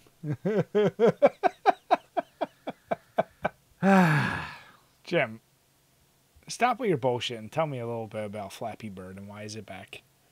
Right. We are making another jump. This is a sine wave of an episode right here. We're jumping from this I'd little... say cosine, but go ahead. Limit of 0. Go ahead. Don't you fucking dare. Sitting here acting like I remember what that means. You shut your whore mouth. Hey, Bernoulli. But anyway, yeah, so Flappy Bird returns after 10 years, but the original creator is not involved with the relaunch. Once again, article coming to us from our buddies over at the Game Fix show. So Flappy Bird was originally discontinued on February of 2014 and pulled from the App Store and Google Play Store, and it'll see a relaunch. So Game Tech Holdings acquired the rights after its creator, Taiwanese developer Don Nguyen, didn't claim the intellectual property. The original trademark was terminated on January 12th. So, yes, in a tweet, Flappy Bird, the official account, says, I am back. Just a decade ago, I was a talk of the town, soaring to new heights. Yes, I can't read anymore. With 100 million friends, I had to leave the fame and spotlight, blah, blah, blah, and I am back. So, I remember, like, this is crazy because this is one of those, like, insane news stories back in 2014 because this was the hottest game that was out there. Like, this was the next, like, for anyone remembering back then, like, if you're weren't around for it, you're not going to know just how huge Angry Birds and Plants vs. Zombies and shit like that was on mobile and how it was, like, this brand new, like, crazy thing in gaming. And Flappy Bird was, like, that next level, like, super addictive kind of mobile game to the point where the original, you know, Dong Nguyen shut it down because he was sick of getting hate from people hate tweeting him from how mad they got at the game.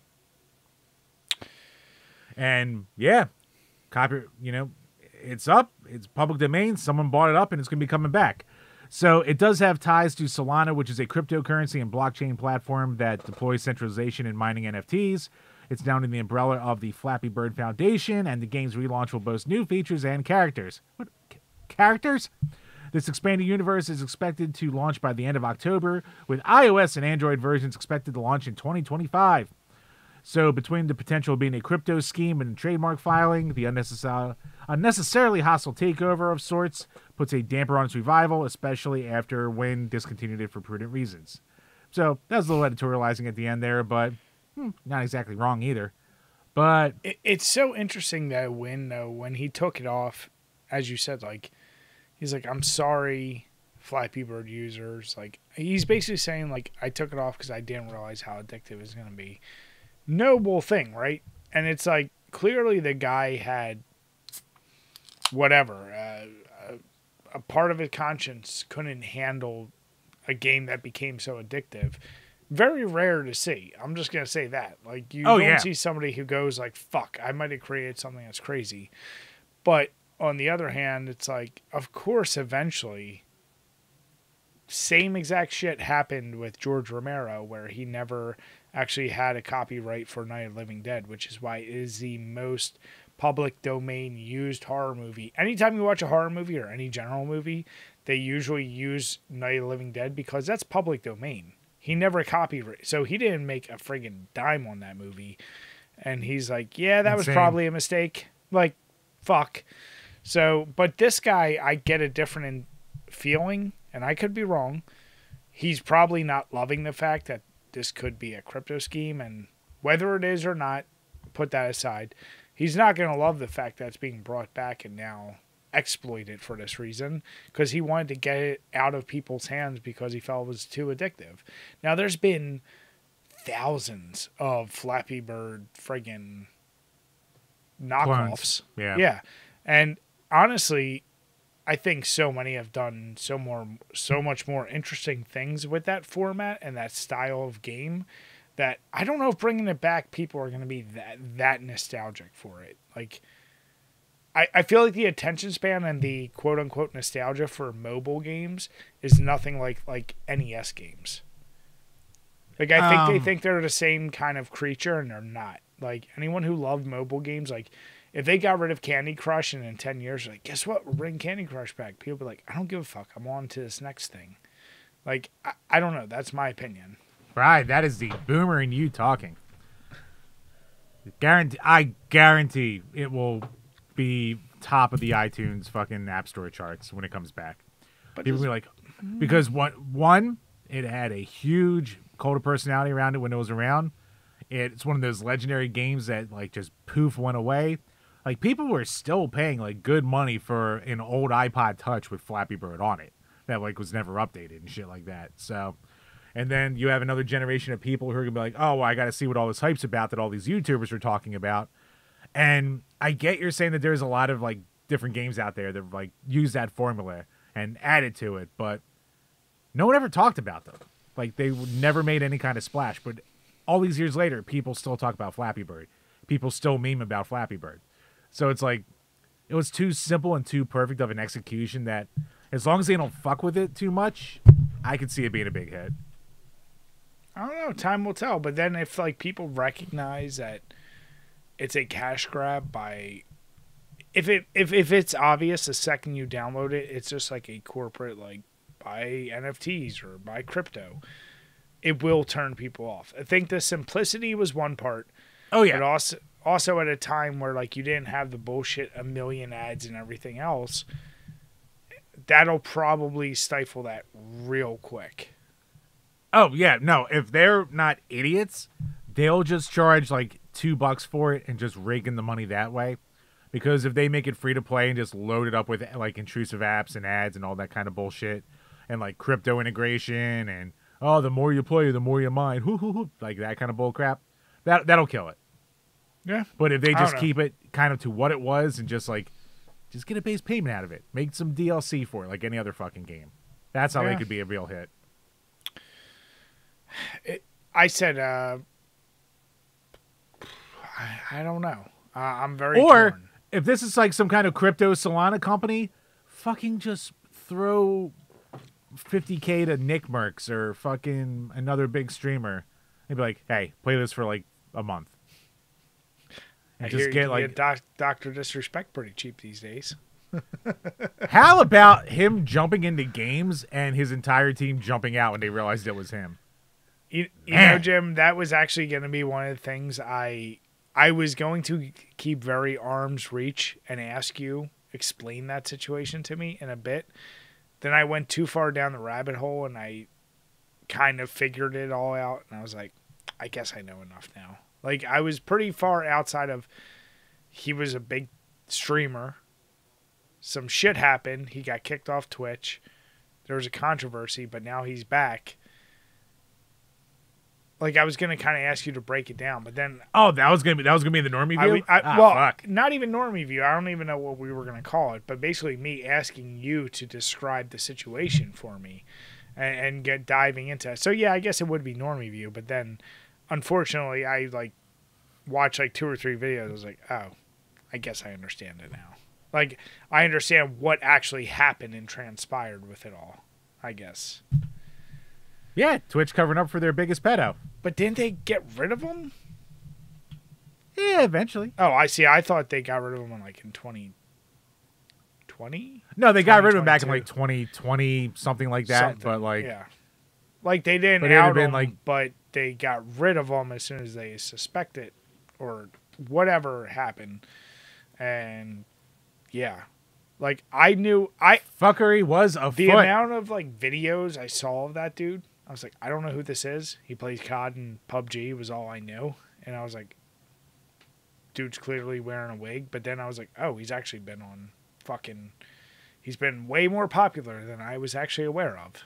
And he was like the biggest streamer in the world for a while. Once again, my level of understanding streamers, Jim, was, oh yeah, way back in the day, there was that ninja guy. And there was PewDiePie and Dr. Disrespect. And now I'm like, oh, I think like I Show Speed. Kai. Like, I don't know people. Yeah. Like I said, if they're not meteoric, I don't know names. And you've thrown names at me so many times. Right, buy the Logan Paul Lunchables. Fucking do it. Steve with Mr. Beast. I did see that shit. You gotta be angry the kids are eating shitty food. Be angry. I refuse. My son was like, Dad, can I get a Mr. Beast bar? I was like, fuck no.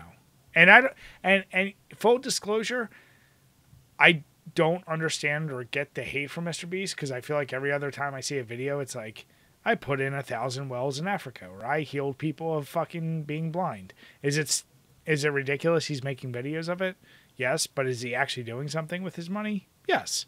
I don't know anything else about the dude other than he's insanely wealthy for, was he a 20-year-old? Like, I don't even know how old he is. He's fucking young. He's in his mid-20s, but he's the biggest YouTuber in the world right now. And he puts out, it seems like, other than just like how PewDiePie was like, I'll just continue streaming and be as huge as I am. He's at least he's like, hey, I'm putting it through these good faith efforts. Well, I mean, like, the problem with, you know what it is with him? He just doesn't look human. Like, he looks like a corporate design robot for YouTube, basically. And there's always like some uneasy feeling you get. Like, hey, good for him for doing good in the world, like that a lot of people don't do. Nothing taken away from that. And is like, you know, producer was inappropriately texting minors into Discord. I don't. That could honestly be annoying to you because I don't know that situation. What big YouTuber doesn't have a Discord where there's massive pedophilia? I'll tell you. That's why you gotta stick with the small guys like us. No, what really actually keyed me into Mr. Beast was I saw like videos of, like, I didn't even know he went on Joe Rogan's podcast, and I saw little clips, and he's like, yeah, I basically have like a 1,200 square foot apartment, and I don't have properties, and like I don't do things. And Joe was like, really?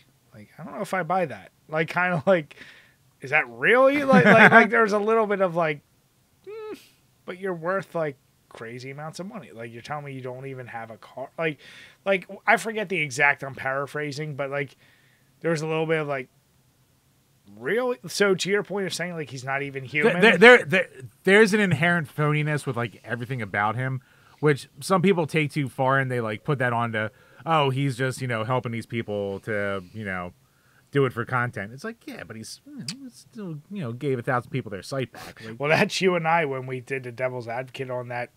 What was it, last week or the week before? Where it's like this person who created this persona that may have actually had a net good, but might have not have been a real person. Yeah.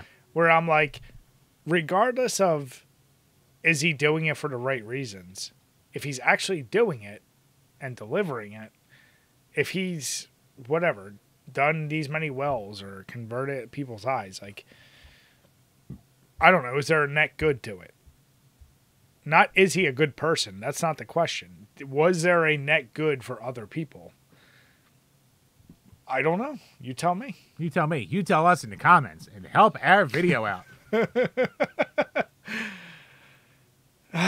But Chambers, talking about how we just went from Flappy Bird and that creator being very sorry for what he created and being so addictive, let's move on to Smash and Kirby and their creator. What do they feel, Jim? Speaking of oh wait, never mind. So yeah, Super Smash Brothers' Masahiro Sakurai says, "I'm so sorry to players who spent hundreds or even thousands of hours in his fighting game." So the Kirby Maestro recognizes that you could have been doing literally anything else with your limited time on Earth. So Daddy's got a problem with this article. Daddy is me. So you're not Daddy. You're weird uncle at best. Don't ever. Easy. Let's come on. Easy. Come on. Fuck. Tell me I'm wrong. Go yes, ahead. You are wrong. I am not playing along. God damn it. Everyone in the comments, tell me if I'm wrong. Is he weird uncle or is he Daddy? Now, do I have enough self-respect or do I want my video to do better? The eternal struggle. But yeah, so the article kind of goes on how it's a very short, sweet, to the point. It's actually a lot. The article's almost longer to read than the video itself was. So, Smash Bros. Ultimate and Kirby creator Masahiro Sakurai says sorry to the players who have spent thousands of hours in the games. The apology comes courtesy of the famed director's most recent Creating Games episode, in which he reconciles with the idea that the game's playtime is basically a cost that players need to weigh. Playtime, especially how it's conceived before starting a game, is better thought of as a cost of sorts, he explains. In the modern world, you're constantly competing with everything else. It's a battle for people's time. Even if someone has lots of free time in their hands, that means something different now than it did in the past. There's always things to do. The question is, how do people choose to spend that time? So, yeah. And they're saying that it's funny that he puts, footage of Vampire Survivors and Power Wash Simulator in the background, which are famous time sinks. And all that kind of stuff. So regardless, after agonizing for war for people's attention, he says a massive "I'm so sorry" to the players who have spent thousands of hours fighting in Super Smash Bros. Because they explained they could have spent their precious time doing literally anything else.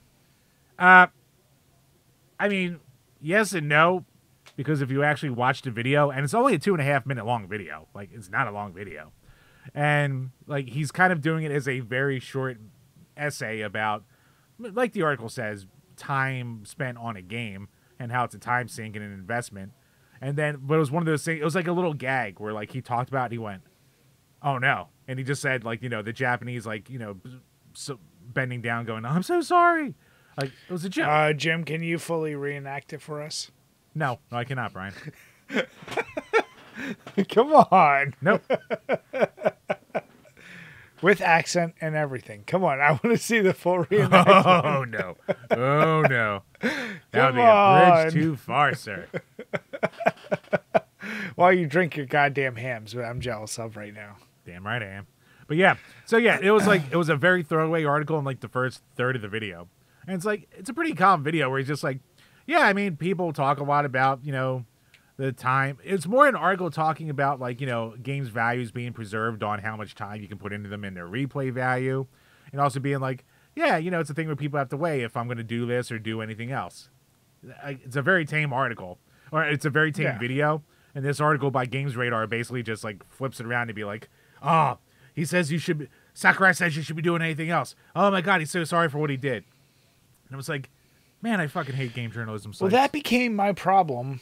I hate to have to bring it up again, but like Joe Rogan, love him or hate him, with his podcast, he mentioned the fact that back in the day, like he built a whole room dedicated and like got the most high-end computers, landlines. Like he had a special internet connection put in back in the 90s so he could play that game because he was so obsessive. And basically, like, he was talking to his buddy. He's like, I had to stop gaming because I recognized, like, it would take all of my time. He's like, I miss playing that game so much. He's like, but I was so obsessive with it that it can steal all your time. And it got taken out of context, and it was like, Joe Rogan says you waste your time if you play video games. It's like, but that's not what he actually said. Like, he's saying for him, he recognized he wasted all of his time because he was so obsessed with Quake. So, yeah, this same deal is what, like, gaming journalism does, where they're trying to paint this, like, guys, like, saying you're wasting your time for doing gaming. He's like, no, that's not really what he's saying.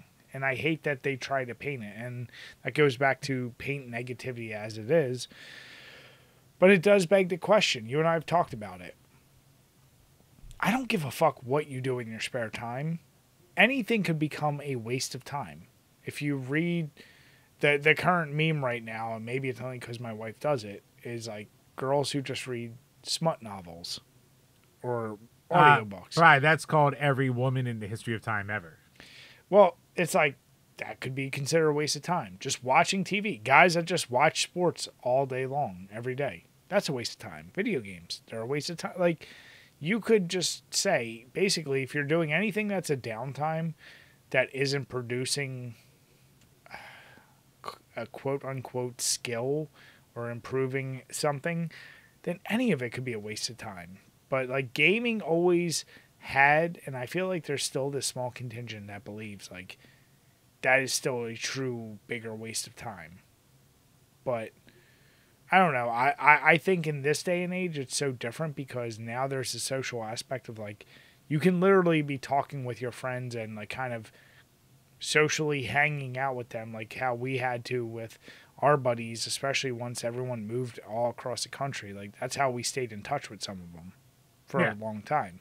So I don't know. I've always struggled myself with that. Like, is gaming a waste of time?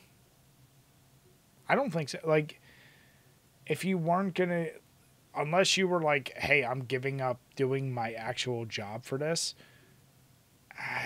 what you do with your downtime is your fucking downtime. Like, regardless of if you were going to gaming, you might just turn around and watch TV or just fucking stared outside at the leaves. Either way, it's a waste of time. Like, God, that sounds nice. Just sitting in a rocking chair, staring at leaves. Oh, God. Exactly. Like, yeah. Like, back in the day, it was reading the fucking, or just sitting there, like, listening to the radio or just rocking in a chair on your porch. Like, they're all waste of time. It's not productive.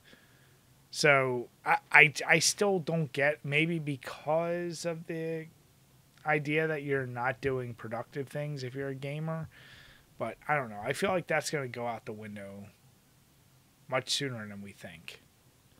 Yeah, I mean, every generation that passes, gaming's just more like ubiquitous in common culture, and everyone games in one form or another at this point. So that really doesn't matter. And like, he's right about, you know, when you pick a game out, it's an investment and shit like that. My problem was just with, again, these fucking journos and how they twist something benign into something that can be rage baity. Because, you know, if you're trying to white knight for the journos and say, oh, they don't do that, you're just a fucking hate monger, blah, blah, drama farmer. Look at the comments just on this website alone. It's only 15 of them. Every single goddamn one is negative, and you can tell that every single goddamn one didn't watch the actual video that Sakurai made.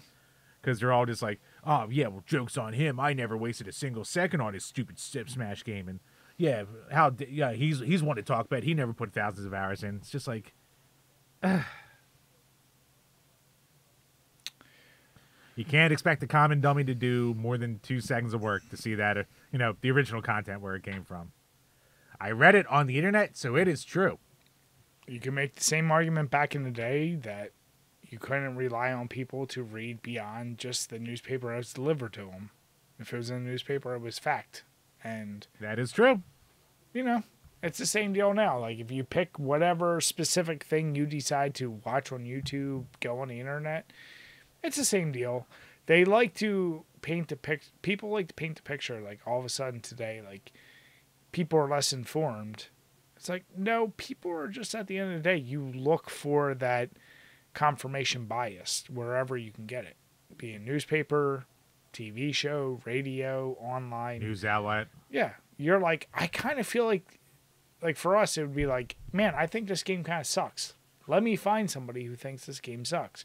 See, it does suck. And then when you find somebody who disagrees, you're like, yeah, but they're not credible. Like, that's what human nature is, right? Like, you don't go out of your way to disprove yourself, because what the fuck kind of existence would that be? Everyone just trying to be a team guy, Brian. That's all it is. Like you. I mean, that's what you do. What? I am. You're a team guy to the 10th degree. Team guy? Sir, please. I enjoy too much being a devil's advocate and arguing with you regardless of if I believe it or not. You're hard in your stances. You're like, Keystone, N64, terrible ideas. I love them. I argue on either side. I go, fuck you, you're wrong, whether I agree or not.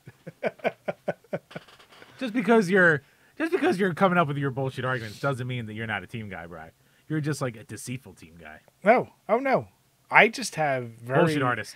I see, in the grand scheme of things, if there's 100 items to talk about, I might have 5 that I'm like very hard on. Whereas Jim's like, in general, I'm with this 50% group, so I'm always going to be on this side. Don't you dare disagree. 50% group over here.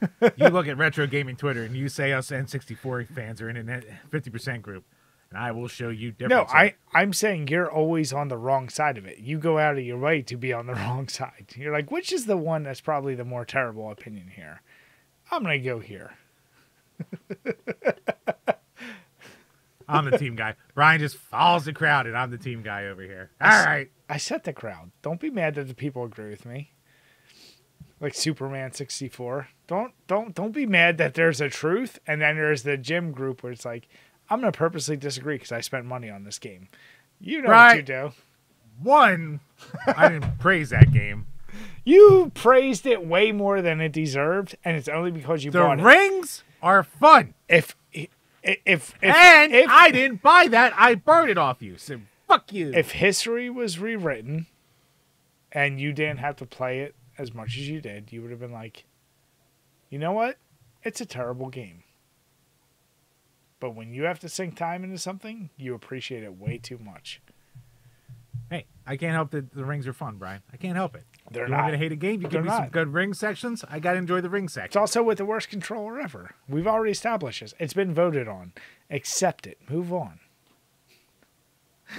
Voted on by who? Idiots. That's who. Words I can't say on the internet unless I'm too drunk. You heard what everyone's saying. You heard them, folks. Jim's calling you an idiot because you guys are the ones who voted. Hey, if it's such a bad controller, why can't any modern controller like replicate its fucking control as well as it did? All right? You mean make everything better? What are you talking about? That is the Not worst a single controller. one has made it better.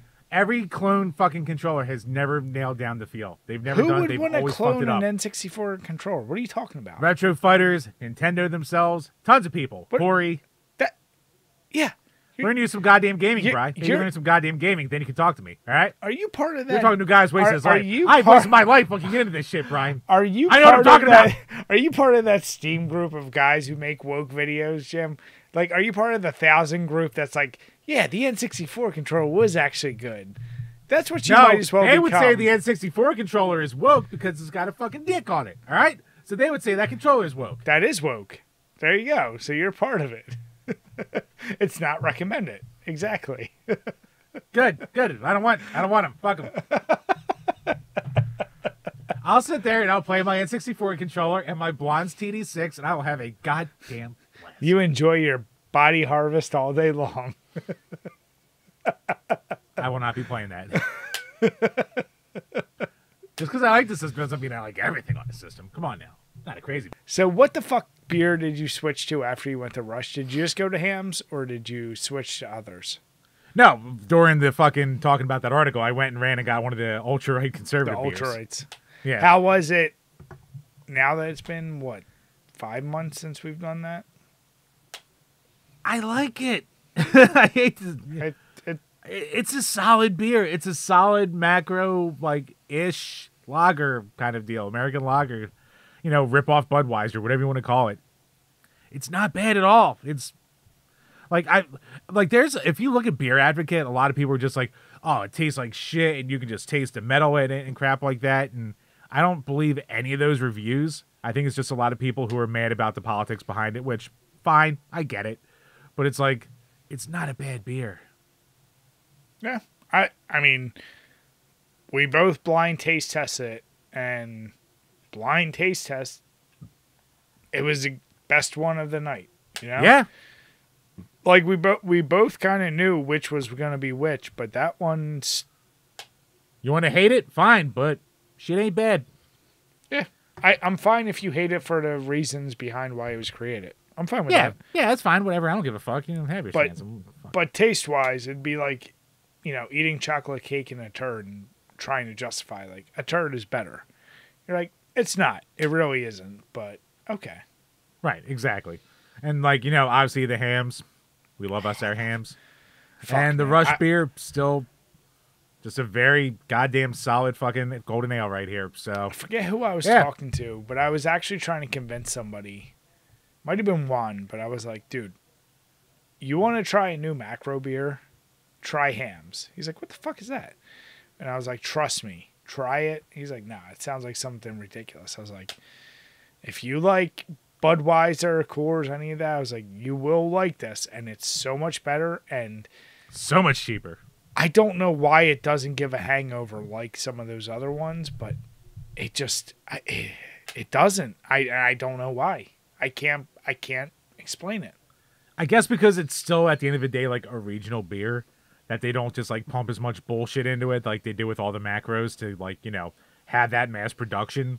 So it's still probably rice cleaner and all that ingredients. Shit and corn. I don't know. Yeah, it's still probably in general cleaner ingredients than you would get from a Bud, Coors, Miller. So, I mean, Bri, we did the scientific method. We had a theory. We won't get hungover with hams. We did the experiment. We drank a fuckload of hams, and we looked at results, and we didn't get a hangover from hams. Science, Brian. We did. I mean, you and I have established that is our go-to beer now. Dan and I felt like shit the next day after a fuckload of Coors Light. Sunday after a fuckload of hams, perfectly fine. All good. Yeah. Yeah, what I will say about these Nosferatus, they go down way too smooth for an 8% double red IPA. I bet I will not feel great tomorrow because I went through 3 of them. But in this moment, man, they go down so smooth. So what's interesting is it doesn't feel like you're drinking an IPA. It actually tastes like a very malty IPA. So like, imagine a little bit more of a sugary flavor with your IPA, which you don't usually get. Like there's still some of the bitterness, but there's like a maltiness in my mouth. Like it's still stickiness, like there's sugar or something. So it's pretty damn good. I'm not going to say the flavor stood out like above other double IPAs, but for a interesting drinking experience, especially during the fall and like spooky times, get yourself a case of them, or at least 6-pack, not a case. Try them out. I think. Would you say it's one of those good ones for the people who don't typically like hazies and doubles? Yeah, if you don't like hazies, this is right up your alley. It's not fruity, tropical, all that shit. It's not that at all. This is actually, it reminds me of like an Irish red ale, but just stronger. It looked like an Irish red. Like. That's what it looked like, yeah. Yeah, so I'm not sure which type of hops they use to make it an IPA, but try it out. Like I said, you won't go wrong. Try 1 or 2 and then make the decision. But with that, folks, we want to say thank you all so much for listening and watching to the Power Hour podcast. If you have been watching on YouTube, please make sure you hit the subscribe button, hit the notification bell, and leave us a comment. Let us know what you liked, what you didn't like. And if you're listening on iTunes or Spotify, hit the subscribe button. If you give us a 5-star rating, we will read each and every one of your comments on these Power Hour podcasts. With that, we want to say have a good night, everyone, and cheers. Cheers, everybody.